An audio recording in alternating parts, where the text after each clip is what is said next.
তো সবাইকে নমস্কার। আমার ও আমার জানোয়ারের পক্ষ থেকে সবাইকে অনেক ভালোবাসা। এটা আমার সেকেন্ড ব্লগ। আজ আমি তোমাদের নিয়ে যাব বাইক অ্যাক্সেসরিজের খনিতে। কেন খনি বলছি তার কারণটা সেখানে গেলেই বুঝতে পারবে। বাইক অ্যাক্সেসরিজের নাম শুনলেই সবার মাথায় কিন্তু প্রথম আসে কলকাতার ওয়েলিংটন মার্কেট। কিন্তু কলকাতা ওয়েলিংটন মার্কেট ছাড়াও যে এমন একটা জায়গা রয়েছে যেখানে শুধু কলকাতা তো ছেড়েই দাও, সারা ওয়েস্ট বেঙ্গলের অনেক জায়গার থেকেই বেশ কম দামে এখান থেকে তোমরা সমস্ত কিছু পেয়ে যাবে। তো বাইকারদের জন্য আজকের ভিডিওটা খুবই ইম্পর্টেন্ট, একটা ইনফরমেটিভ ভিডিও হতে চলেছে। তো আজকের ডেস্টিনেশন হচ্ছে চন্দননগর চুঁচুড়া। তো চলো ফার্স্টে আমি আমার বাইকটা ফুয়েল আপ করে নিই, তারপর যেতে যেতে কথা হবে। তো বাইকে ফুয়েল আপ করানো হয়ে গেল, আর আমার হিরো এক্সপালস 204V যে ওবিডি 2টা এই বাইকটা, তো ফুয়েল আপ করিয়ে কিন্তু আমি সিরিয়াসলি একটু শকড। কারণ হয়তো অন্য কেউ শকড নাও হতে পারে, কিন্তু আমার বেশ বিষয়টা খুব ভালো লাগলো। সেটা হচ্ছে আমার বাইকে কিন্তু এখনও একটা সার্ভিসও হয়নি, একদমই র ইঞ্জিন। আর জাস্ট 341 কিলোমিটার মতো আমার বাইক চলেছে, এই জাস্ট 342 হলো। তো আমি ফার্স্ট নিয়ে এসে বাইকটা ফুল ট্যাঙ্ক করিয়েছিলাম, আর আজকে আবার ফুল ট্যাঙ্ক করালাম। তো সেখানে আমার 6.9 লিটার, মানে অলমোস্ট 7 লিটার বলা যায়, 7 লিটার তেল ধরলো। তার মানে 340/7 যদি আমি করি, তো তাহলে কিন্তু অলমোস্ট 48-49-এর কাছাকাছি একটা মাইলেজ বেরোয়। তো এটা কিন্তু আমার বেশ ভালোই লাগলো।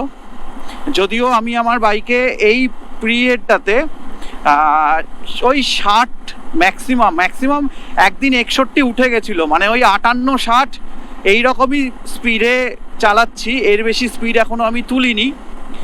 তো তারপর সার্ভিস হওয়ার পর আশা করছি মোটামুটি মাইলেজটা এর থেকে বেশি ডেফিনেটলি দেবে না, কারণ একটা সার্ভিস হওয়ার পর আমি তখন স্পিডটা আরেকটু তুলবো।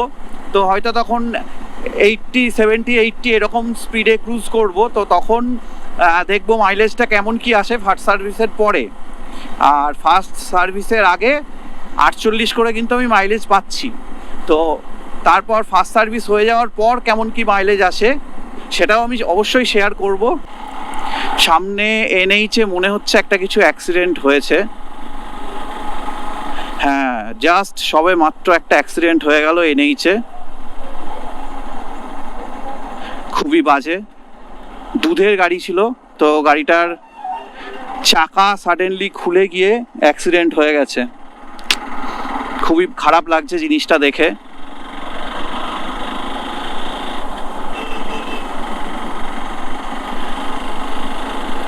তো নেক্সট তোমাদের সাথে দেখা হচ্ছে শান্তিপুর গিয়ে। চলো। নগর থেকে কলকাতা যাওয়ার পথে এই যে শান্তিপুরের ঠিক আগেটায়, আর কলকাতার দিক থেকে যারা আসবে শান্তিপুর পেরিয়েই কিন্তু রাস্তার এই জায়গাটাতে স্পিড লিমিটার লাগানো আছে, আর এটার স্পিড লিমিট কিন্তু 80 hours/কিলোমিটার। তো এই জিনিসটা কিন্তু সবাই মাথায় রেখো। অনেক সময় অনেকে দূর থেকে বুঝতে না পেরে এটার মধ্যে দিয়ে কিন্তু অনেক ওভার স্পিড করে ফেলে, আর ওভার স্পিড করলেই কিন্তু একটা ভালো পরিমাণ টাকা ফাইন। এই যে রেল লাইনটা, এই রেল লাইনটাতে কিন্তু কোনো রেলগেট নেই। এটা হচ্ছে বেসিক্যালি কৃষ্ণনগর টু শান্তিপুরের যে একটাই ট্রেন চলে, তো সেই রেল লাইন এটা। এটা আগে ছোট লাইন ছিল, অনেক দিনই হয়ে গেছে এটা বড় লাইন হয়ে গেছে। মানে আগে এটা দিয়ে ছোট ট্রেন চলতো, তো এখন বড় ট্রেনই চলে। আর এই যে দেখতে পাচ্ছ, এটাই হচ্ছে সেই পুরনো 34 নম্বর জাতীয় সড়ক। এটাই ছিল আগে রাস্তা, এখান দিয়েই সমস্ত বাস লরি যাবতীয় যা কিছু শিলিগুড়ি কানেক্টেড রোড এটাই ছিল। তো এটা দিয়ে এখন যাচ্ছি, আর সামনে গিয়েই দেখতে পাবে যে মাথার ওপর দিয়ে বেরিয়ে গেছে নতুন রাস্তাটা। তো এই যে এই রাস্তাটা দিয়ে এই দিক দিয়ে গিয়েও কিন্তু এই যে মাথার ওপর দিয়ে যে দেখতে পাচ্ছ নতুন রাস্তাটা, এটাকে কানেক্ট করছে। এই যে এই সাইডটা স্ট্রেট গিয়ে কানেক্ট করছে, আর আমি লম্বা সোজা বেরোবো, কারণ এটা স্ট্রেট ঢুকছে শান্তিপুরে। তো শান্তিপুর টাউনে ঢোকার টাইমে রাস্তাটা তো দেখালামই, ওই রাস্তা ধরেই মোটামুটি সোজা 3 থেকে 4 কিলোমিটার এলে তোমরা এই মোড়টাতে আসবে। এই বাদিকটা চলে যাচ্ছে সোজা গিয়ে আবার এনএইচে ফুলিয়ার আগে মিশছে। আর এই যে আমি ডান দিকটাতে ঢুকে গেলাম, ডান দিকটা স্ট্রেট যাচ্ছে কালনাঘাট। কিন্তু আমি কালনাঘাট তো যাব না, তো কালনাঘাটের আগেই গুপ্তিপাড়া ঘাট পড়বে, মানে গুপ্তিপাড়া ঘাটে যাওয়ার রাস্তাটা পড়বে, তো সেটা দিয়ে আমি ঢুকে যাব গুপ্তিপাড়া ঘাটে। তো এই যে রাস্তাটা স্ট্রেট চলে যাচ্ছে কালনাঘাট, আর এই যে বাদিকটা দেখছো এই যে ঢাল দিয়ে নেমে যাচ্ছে, এটা হচ্ছে গুপ্তিপাড়া ঘাট যাওয়ার রাস্তা। তো এটা দিয়ে ঢুকে গেলাম আমি। এবারে যাব গুপ্তিপাড়া ঘাট, তারপর গুপ্তিপাড়া ঘাট পেরোলেই গুপ্তিপাড়া, আর সেখান থেকে আবার স্ট্রেট চন্দননগর। তো চলো আবার গুপ্তিপাড়া ঘাটে গিয়ে দেখা হচ্ছে। এই রাস্তাটা দিয়ে যেতে গিয়ে আমার একটা পুরনো কথা মনে পড়ে গেল, তো সেটা তোমাদের সাথে শেয়ার করি। সেটা হচ্ছে আমি যখন এর আগে চন্দননগর যেতাম আমার পুরনো অ্যাপাচিটা নিয়ে, তখন কিন্তু এই রাস্তাটা দিয়ে আমি যেতাম। তো এই রাস্তাটা কিন্তু বরাবরই এরকম একটু এবড়ো খেবড়ো ভাঙাচোরা এরকম টাইপের আর কি। তো আমার তখন এটা মনে হতো যে মানে কবে আমি এক্সপালসটা কিনতে পারবো আর এই রাস্তাটা দিয়ে যাব। মানে আমার জাস্ট মনে হতো যে মানে আমি এর আগেও একটা দাদার এক্সপালস চালিয়েছিলাম এরকম একটু ভাঙাচোরা রাস্তায়, তো আমার দারুণ লাগতো আর কি। তো সেই ফিলটা আমার জাস্ট মনে হতো এখান দিয়ে যাওয়ার সময় যে আমি কবে এক্সপালস নিয়ে এই রাস্তা দিয়ে যাব। আর আজকে কিন্তু ফাইনালি সেই দিন, মানে আজকেই আমি এই রাস্তা দিয়ে এক্সপালস নিয়ে যাচ্ছি। তো আমার কথাটা মনে পড়ে গেল, তো সেই জন্যই ভাবলাম শেয়ার করি সবার সাথে। তো অলমোস্ট চলেই এসছি প্রায় গুপ্তিপাড়া ঘাট। এই রাস্তাটা কিন্তু খুবই সুন্দর, এই যে দেখতে পাচ্ছ চারিদিকে পুরোই সবুজ। এই যে চলে এসছি আমরা গুপ্তিপাড়া ঘাটে। তো এখান থেকে এখন ঘাট পেরোবো।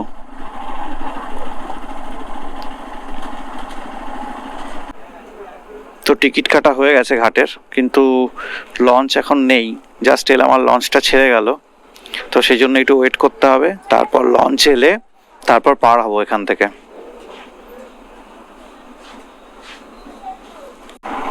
তো লঞ্চ চলে এসছে আর খালিও হয়ে গেছে, তো এবারে লঞ্চে উঠছি।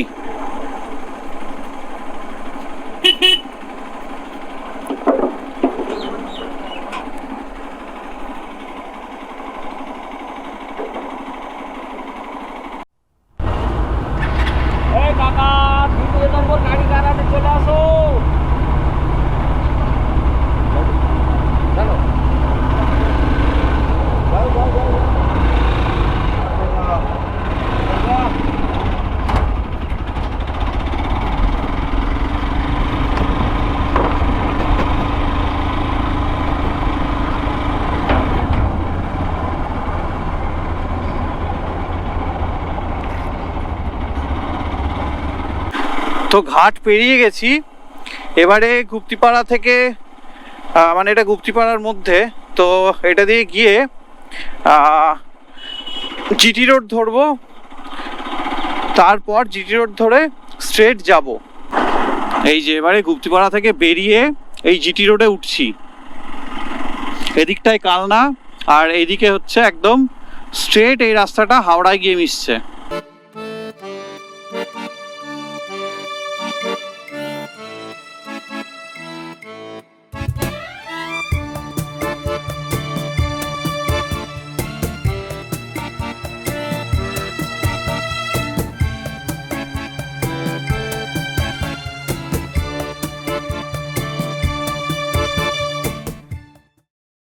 এই রাস্তাটা কিন্তু বরাবরই খুব সুন্দর। সব থেকে যেটা ভালো লাগে আমার এই রাস্তা সেটা হচ্ছে এর দুদিকের নেচার, পুরোটাই গ্রিনারি, অসাধারণ সুন্দর রাস্তা। তো আমরা বলাগড় জিরাট দুটোই ছাড়িয়ে এসেছি, আর এখন আছি আদিসপ্তগ্রামের আগে। তো হালকা হালকা মানে খুবই সামান্য 1 ফোঁটা 2 ফোঁটা করে বৃষ্টি কিন্তু পড়ছে, আর সেটাতেই একটু ভয় লাগছে যদি বৃষ্টি চলে আসে তাহলে কি হবে। তাহলে কিছুই না, জাস্ট কোথাও দাঁড়াতে হবে, টাইমটা অনেক বেশি লাগবে, এটাই হবে। তবে বৃষ্টি হলে জাস্ট দুঃখ একটাই, সেটা হচ্ছে আমার গাড়িটা তো নতুন, তো গাড়িতে কাদা লাগলে খুবই মনে ব্যথা লাগে। তো এটাই জাস্ট খারাপ লাগবে। বৃষ্টি পড়া স্টার্ট হয়েছে, খুবই হালকা পড়ছে যদিও, কিন্তু যেহেতু আমাদের রেনকোটটা পরা নেই তো সেই জন্য আমরা একটু একটা গাছের তলা দেখে দাঁড়ালাম। বৃষ্টিটা কিন্তু পড়ছে, খুবই সামান্য বৃষ্টি পড়ছে, তো বেরিয়েই এলাম, কারণ যদি পরে এর থেকে বেশি জোরে আসে তখন আরও প্রবলেম হয়ে যাবে। তো দেখা যাক, আশা করছি সামনে বৃষ্টি নেই, মানে অলমোস্ট এই যে এখানেই নেই আর বৃষ্টি, ওই জায়গাটাতেই বৃষ্টিটা পড়ছিল। এদিকে কিন্তু রোদ্দুর, কি অদ্ভুত বিষয়, মানে এটা শুধু এই সময়টাতেই হয়। একটু আগেই ছিল বৃষ্টি আর এখানে একদম পুরো রোদ্দুর, মানে এখানেও খুবই সামান্য পড়ছে। তো এই যে মোড়টা দেখতে পাচ্ছ, এই মোড়টা থেকে এই যে স্ট্রেট রাস্তাটা, এটা দিয়ে গেলেও কিন্তু চুঁচুড়োর মধ্যেই ঢোকা যায়, কিন্তু সেটা দিয়ে আমি যাব না, আমি এই ডান দিকটা নিয়ে নেব, এটা দিয়ে গিয়ে দিল্লি রোড ধরবো। বেসিক্যালি ওর স্ট্রেট গেলেও যাওয়া যাবে, ব্যান্ডেল হয়ে চুঁচুড়ো ঢুকবে, কিন্তু ওই রাস্তাটা যেহেতু টাউনের মধ্যে দিয়ে, তো প্রচণ্ড জ্যাম থাকে, তো সেই কারণের জন্য আমি সবসময় এখান থেকে এই ডান দিকের টার্নিংটা নিয়ে এটা দিয়ে গিয়ে দিল্লি রোড ধরি, দেন তারপর দিল্লি রোড দিয়ে আবার টাউনে ঢুকে যাই।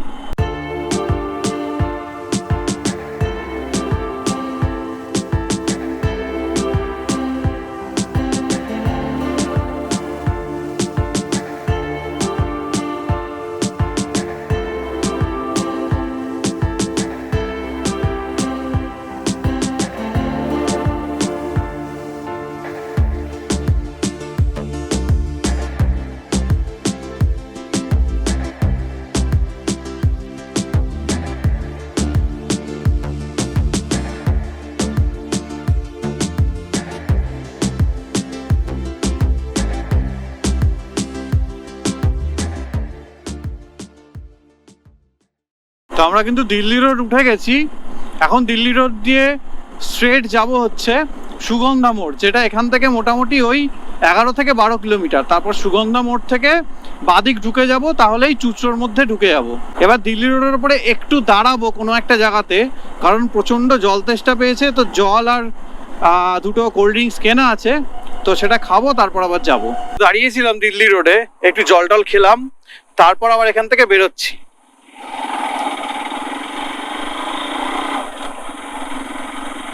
তো এবার দিল্লি রোড ধরে এগোচ্ছি, সামনে পড়বে হচ্ছে ব্যান্ডেল মোড়, ব্যান্ডেল মোড়ের পরেই একটা মোড় আসবে, সেই মোড়টার নাম হচ্ছে সুগন্ধা মোড়, আর সেই সুগন্ধা মোড় থেকেই কিন্তু বাদিক ঢুকেই আমরা ঢুকে যাব হচ্ছে চুঁচুড়াতে।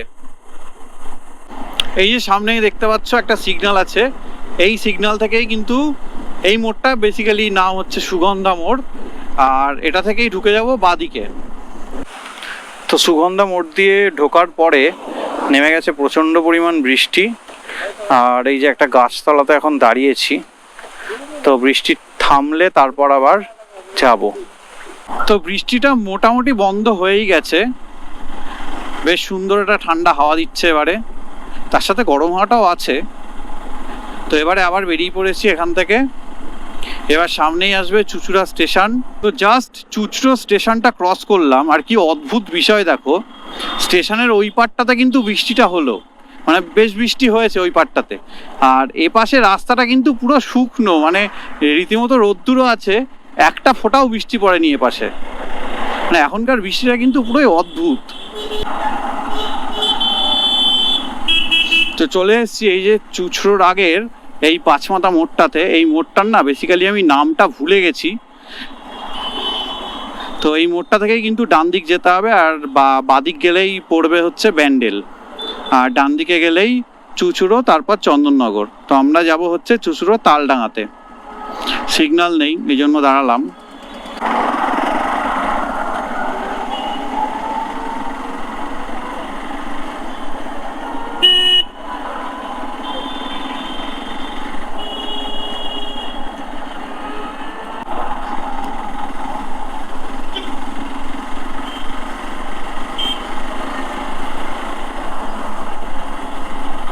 তো এই যে সামনেই যে মোড়টা আসছে, এই মোড়টার নামই হচ্ছে তালডাঙা মোড় চুঁচুড়াতে, আর এখানেই কিন্তু আমাদের আজকের ডেস্টিনেশন, যেখানে আমরা এসছি বেসিক্যালি বাইক পার্টস কিনতে। তো এই ভ্লগের আরও কিন্তু একটা বা দুটো পার্ট আসবে। বেসিক্যালি আমি চাইলে এটাকে একটা পার্টেই শেষ করতে পারতাম, কিন্তু আমার মনে হলো যে ভিডিওটাকে আরও বেশি ইনফরমেটিভ করার জন্য এবং দোকানের আরও ডিটেল দেখানোর জন্য এটাকে দুটো পার্টে করি। একটাতে ফার্স্ট এই জাস্ট লোকেশন অবধি থাকুক, আর সেকেন্ড পার্টটাতে এই দোকানের সমস্ত ডিটেল আর এই দোকানে আরও কী কী পাওয়া যায় সেই সমস্ত কিছু থাকছে। তো সেকেন্ড পার্টটা দেখো কিন্তু অবশ্যই।